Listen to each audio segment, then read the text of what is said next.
nenhuma novidade para quem se relaciona com empresários no Brasil. Situações como o bloqueio de bens, despersonificação de pessoas jurídicas, penhoras indevidas e excessos, eu diria, que acabam acontecendo com mais frequência do que o que a gente deseja. A pergunta é: você já tem um veículo societário onshore, ou seja, dentro das fronteiras, de onde naturalmente você tem residência fiscal? Se no Brasil, por exemplo, veículos brasileiros, empresas brasileiras, veículos societários remetem a empresas para deter os seus ativos empresariais e para deter os seus ativos patrimoniais. Esse item ele deve ser respondido sim, apenas se você tiver, entendo, ativos empresariais, entendo empresas, que você tenha veículos holdings para essas empresas, entendo patrimônio, seja imobiliário, seja líquido, também veículos, empresas, para ter este patrimônio. E se entendo mais de um ativo empresarial, liquidez ou imobiliário, vamos chamar assim, imobilizado, você tem veículos específicos para cada um desses patrimônios. Se esse é o seu contexto, você marca sim. Senão, a gente vai precisar revisar. E eu vou aqui tentar mostrar do que esse ponto se trata. No Brasil, principalmente, o contágio jurídico que, eventualmente, um juizado de primeira instância, ele pode atribuir a liberdade, a quase arbitrariedade que o judiciário no Brasil ele permite, né, aos juízes de primeira e de segunda instância, naturalmente faz com que seja obrigatório para quem empresaria no Brasil que se tenha um cuidado a respeito do que se está construindo, a respeito do que já foi constituído. Isto porque não é nenhuma novidade para quem se relaciona com empresários no Brasil. Situações como o bloqueio de bens, despersonificação de pessoas jurídicas, penhoras indevidas e excessos, eu diria, que acabam acontecendo com mais frequência do que o que a gente deseja. É muito comum, senhoras e senhores, que indivíduos tenham, por exemplo, patrimônio, por exemplo, imobiliário e empresarial dentro do mesmo ativo. Muitas vezes é o patrimônio ali imobiliário que a empresa funciona, o galpão, a indústria, a loja, o prédio, né? Muitas vezes são outros ativos e muitas vezes está tudo misturado. Infelizmente, há muitas recomendações indevidas no Brasil a respeito de criação de holdings e de patrimoniais como veículos salvadores, né, para o patrimônio dos indivíduos. E muitas vezes veículos ainda criados de forma incorreta, né? Efetivamente, senhoras e senhores, manter o patrimônio diretamente na pessoa física é uma decisão temerária, uma decisão que, além de não dar privacidade patrimonial, um acesso jurídico, eu diria, demasiado aos seus ativos, e até mesmo uma ineficiência do ponto de vista tributário e sucessório, é uma decisão que não ajuda também na governança. Você não pode ter regramentos para esses ativos bem definidos se esses ativos estão dentro da sua pessoa física.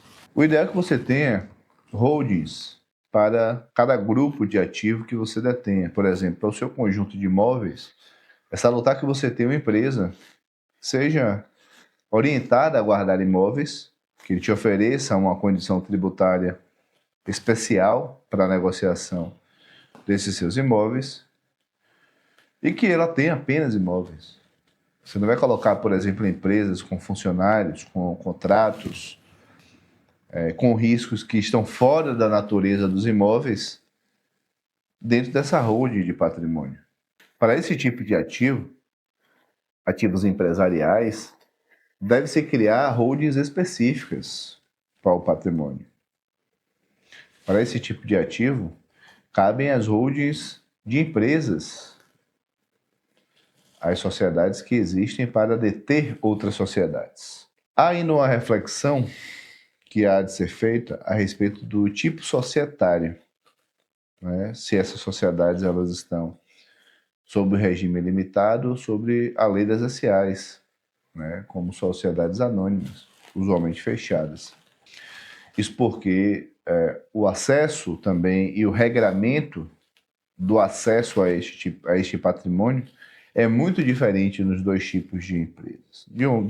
Em uma delas, no caso das SAs, há uma lei própria para isso. Há limites de riscos que um acionista tem ao ter uma ação da empresa.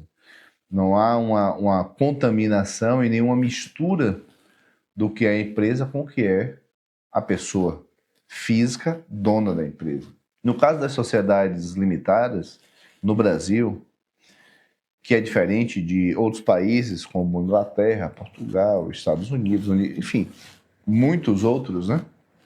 Onde as sociedades limitadas realmente têm um risco limitado em relação ao seu beneficiário final. No Brasil, esse risco ele é limitado. Então, é preciso se observar a potencialidade de discussões civis, jurídicas, dentro de determinada família, de determinada estrutura de patrimônio, para se considerar se o veículo societário empresarial barra patrimonial mais adequado serão pelo modelo de sociedades anônimas ou das empresas limitadas no Brasil. Isso vai variar de caso a caso. A estrutura de acompanhamento desses dois tipos de empresa é bastante semelhante, tendo pequenas divergências, que muitas vezes os contadores, até por preguiça, não gostam muito de assumir esse tipo de sociedade e acabam recomendando equivocadamente para os seus clientes manterem sociedades limitadas sem uma noção mais objetiva do que juridicamente essa recomendação pode trazer. Então, quais são os highlights que tem aqui? Nós precisamos de veículos societários para estarem entre as pessoas físicas e o patrimônio. Nós precisamos de veículos societários específicos para cada tipo de patrimônio. E esses veículos societários precisam passar por uma análise de em qual tipo de empresa, se limitada ou sociedade anônima, nós estamos falando como mais apta, como mais adequada para aquele patrimônio. Então, os erros aqui principais são ter patrimônio na pessoa física. 2. Ter patrimônios misturados dentro da mesma pessoa jurídica. E 3. Ter pessoas jurídicas com o tipo societário equivocado para o mapeamento de risco daquela família. Então, em primeiro lugar, é preciso se avaliar efetivamente que patrimônio é esse que está na pessoa física e se ele já é possível de ser adicionado a uma pessoa jurídica, se ele está livre de gravames, de penhoras, de promessas, né? Se as matrículas estão liberadas, né? É possível tirar aquele patrimônio da pessoa física e inserir numa pessoa jurídica, né? Então, a primeira atividade é checar essas informações referentes aos ativos, porque sim, o melhor caminho é que esses ativos estejam dentro de pessoas jurídicas.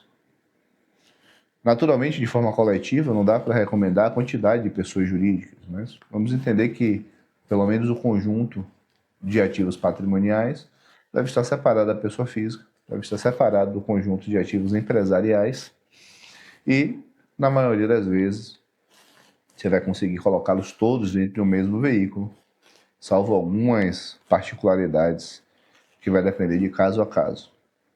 Tá? Segundo ponto, existem empresas para cada tipo de patrimônio ou as coisas estão misturadas? Porque se estão misturadas, vai ser a primeira ação vai ser separar. Se estão misturadas, a primeira ação vai ser segmentar cada bloco de ativos dentro da sua caixinha, dentro do seu veículo, dentro do seu cluster. E cada um desses clusters envelopados dentro de uma pessoa jurídica com a governança correta, para que a pessoa física possa controlar esses ativos com tranquilidade.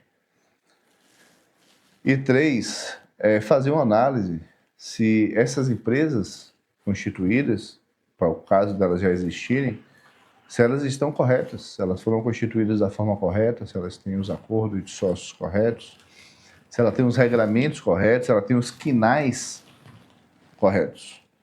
São muitos pontos que precisam ser avaliados. Essa pergunta, ela remete a esse rol de avaliações que deve ser respondido item a item, consolidado em termos de documentos, masterizado em relação à quantidade de veículos e o que fazer, para que se monte um cronograma de transposição desses ativos interempresas ou entre pessoa física e empresas, para que se tenha uma acomodação correta, no tipo societário correto, com o particionamento societário correto, e com isso se tenham riscos separados e segregados da pessoa física, cada um com a sua governança própria, no seu tipo societário correto, cumprindo a sua atividade dentro do seu mapa de governança patrimonial, sem concorrer com outra atividade, sem tentar de alguma forma, e normalmente de forma amadora, suportar o outro. Tá? Cada item com seu cluster de riscos, dentro de um cluster de estrutura societária, com governança própria, separando as classes de ativos e o próprio detentor desses ativos, para que você tenha não só mais segurança jurídica, mas também eficiência tributária, clareza na governança e estruturas sucessórias adequadas para cada tipo de ativo. Vamos para a próxima pergunta.